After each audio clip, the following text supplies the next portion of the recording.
Very good morning, my dear children of class 10. Welcome back to this video.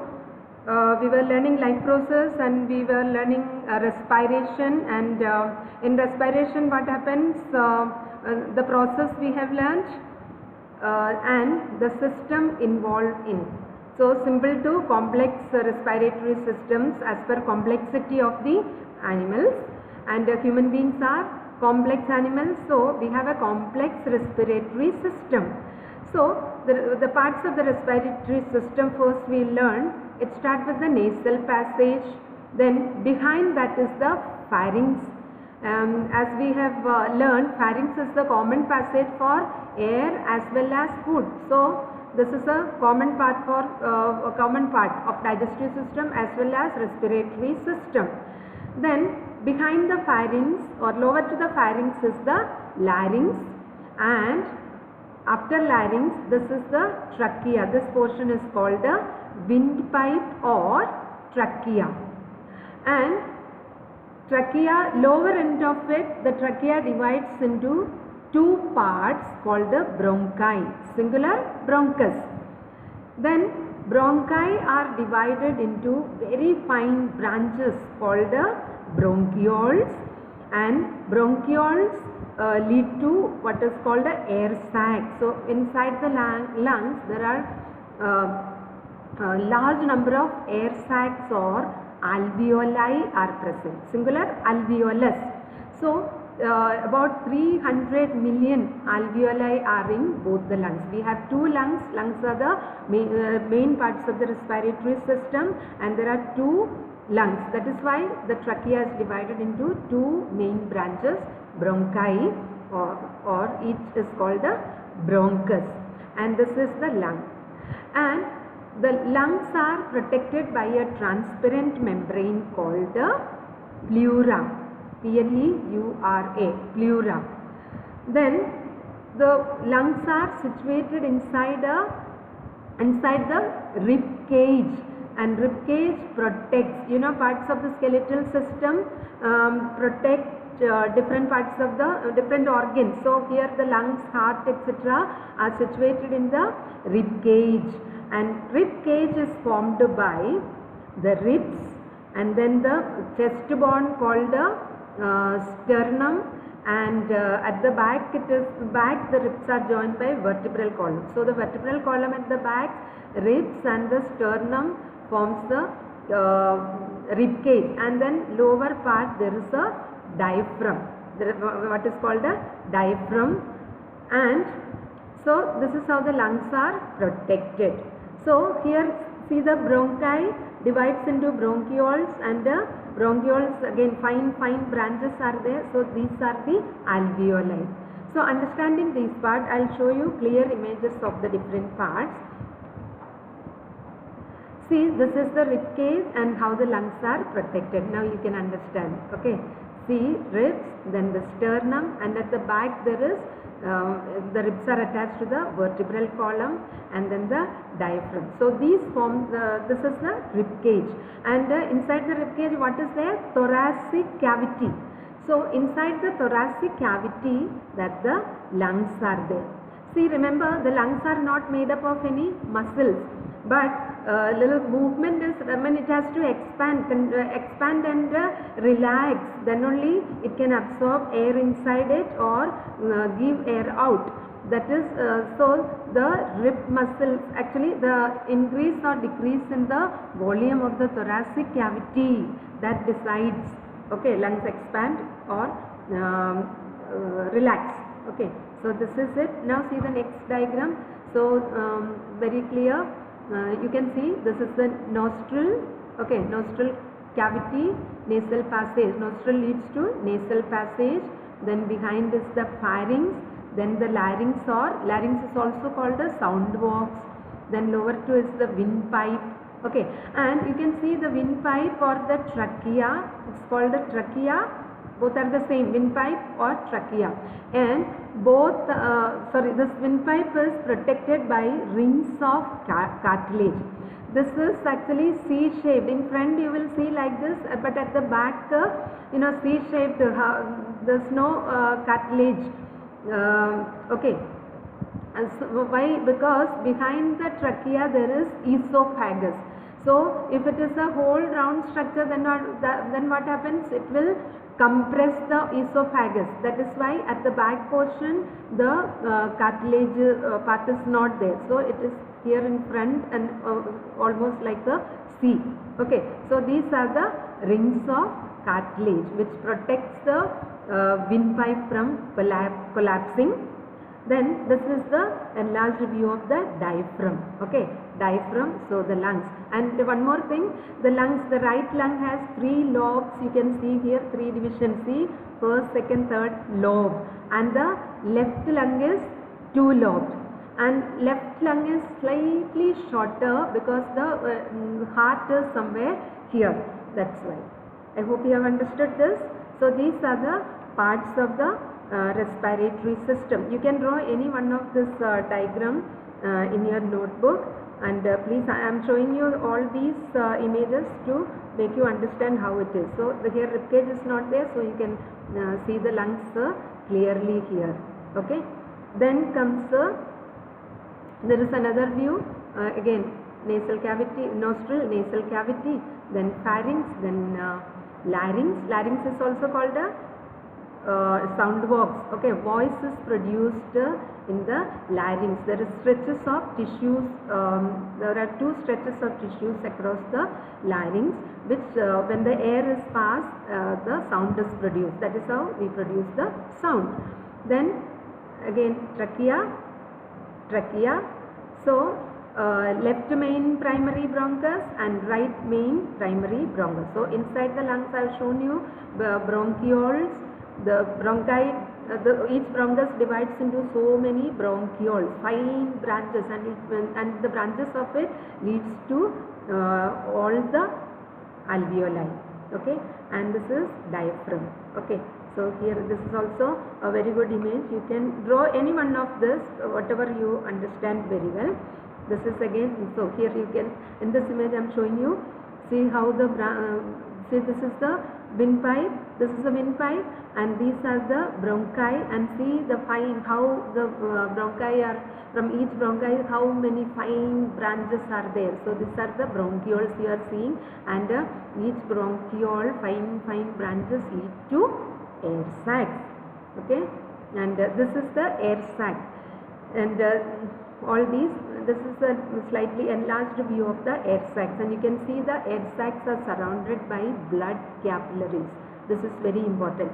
And also you can see the air sac has a thin transparent membrane.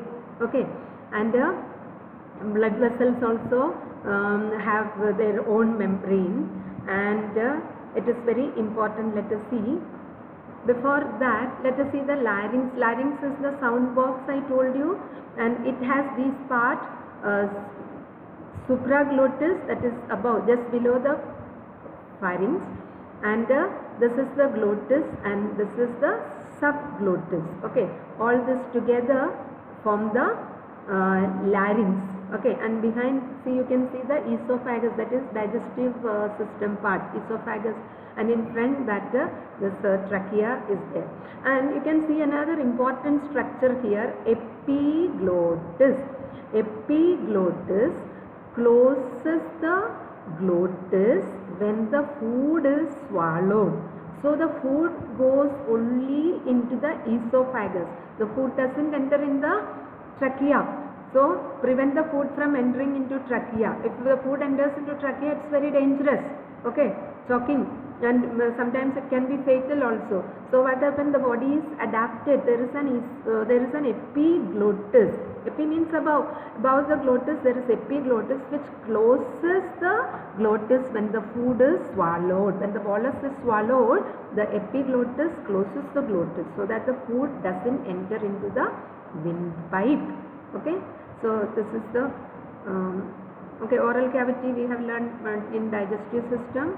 Okay, so this I just wanted to show the larynx. Larynx is also called a voice box, where the sound is produced, and these are its parts. Okay, and some of the definitions you have to learn. Write it in your notebook and learn it very well. So larynx I have shown you, it is a voice box. Okay, actually In the larynx there is two stretches of tissues are there. Like the guitar musical instrument strings vibrate when the air passes through this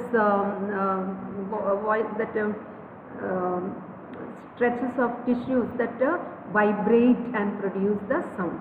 Then glottis is the narrowest part of the larynx and opens into the airway. Airway is the trachea. Then epiglottis, a cartilaginous flap which prevents the food from entering into the windpipe. Okay, so food never enters into windpipe normally.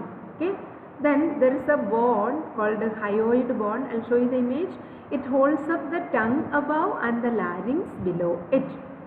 Then vocal cords are present in the larynx, located within the larynx, made of vocal muscle. So it is made up of these parts, that is a vocal muscle, a ligament and a covering mucosa. This is a detailed structure of it. You can just learn as vocal cords. Vocal cords are present in the larynx, and two sets of tissues stretched across the larynx which produce these two sets of tissues produce the sound when air passes through. So you can write the question answer. How is noise or how is sound produced in humans? You can write a bit detail about this. Vocal cords situated in the larynx. They are located within the larynx, made up of a vocal muscle, a ligament, a covering mucosa. These three parts are there. And two sets of tissues stretched across the larynx produce the sound when air passes through it. Okay, write all these definitions in your, you have to draw the label diagram as well as these definitions in your notebook and learn, so that objective questions or definition or whatever way the question comes, you can answer. Okay. And here I want to show you the hyoid bone. This is the hyoid bone, and above that, so the tongue is there, then this is the anterior view. Okay, the tongue is above and below is the larynx. Okay, and then the trachea. So there is a thyroid cartilage. Okay, in between there is larynx. So this is the anterior view from the front. See, we are seeing this cartilaginous rings. Okay, and I told you it is not full. Just see, this is C shape. From the posterior view, you see C-shaped. So entire part is not a complete ring, because otherwise if it was also this portion also having the, if it is a complete ring, then what would have happened? It would have compressed the esophagus. So it is an adaptation. So tracheal cartilages are somewhat C-shaped and it's not a complete ring. Okay. Then this is the thyroid cartilage. Thyroid gland is situated in front of the neck, that you will see later.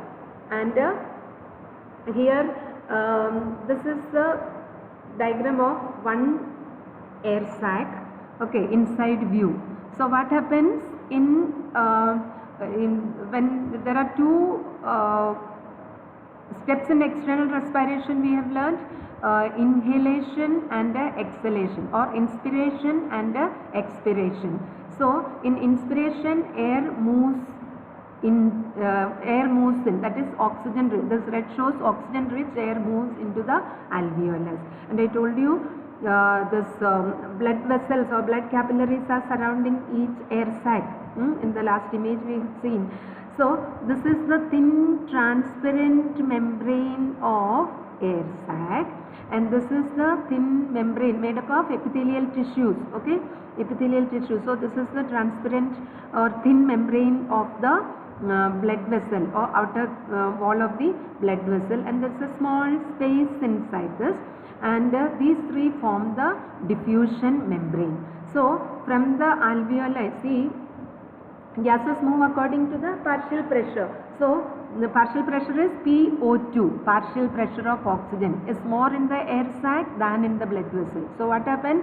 From high pressure region to low pressure region, oxygen moves. So easily oxygen from the alveolus moves into the blood capillary. And then PCO2, that is partial pressure of carbon dioxide, is more in the blood vessel than in the air sac. So what happened? Carbon dioxide moves into the alveolus. So exchange of gases at the lung level or alveolar level. That is simply oxygen moves into the blood vessel, carbon dioxide moves into the alveoli, and from the air sac during exhalation there is another process, exhalation, carbon dioxide diffuses out. Okay. Then the mechanism I have already explained in another video that you will see. So blood low in oxygen and high in carbon dioxide. The blood vessel surrounding the air sac has blood low in oxygen and high in carbon dioxide. So carbon dioxide diffuses from blood to be exhaled. So this is diffusion of carbon dioxide. The blue color indicate carbon dioxide rich blood, okay, and red color indicate oxygen rich. So oxygen diffuses into the blood because partial pressure of oxygen is more in alveolus than in the blood vessel. So, and this oxygen is transported around body by red blood cells, blood cells, that we will learn in next means another topic. Circulatory system we are going to learn after this. Okay. So the gases dissolve in moist mucus lining, and oxygen is transported to the tissues, carbon dioxide is eliminated into the atmosphere. See the alveoli wall and the capillary wall. Okay, so together this portion forms the unit membrane or diffusion membrane. So diffusion of oxygen takes place and diffusion of carbon dioxide takes place. And okay. So I hope you have understood the structure of the respiratory system. Please draw label diagram and explain the part. Thank you very much. This is all in this video. Please like, share and subscribe. Thank you.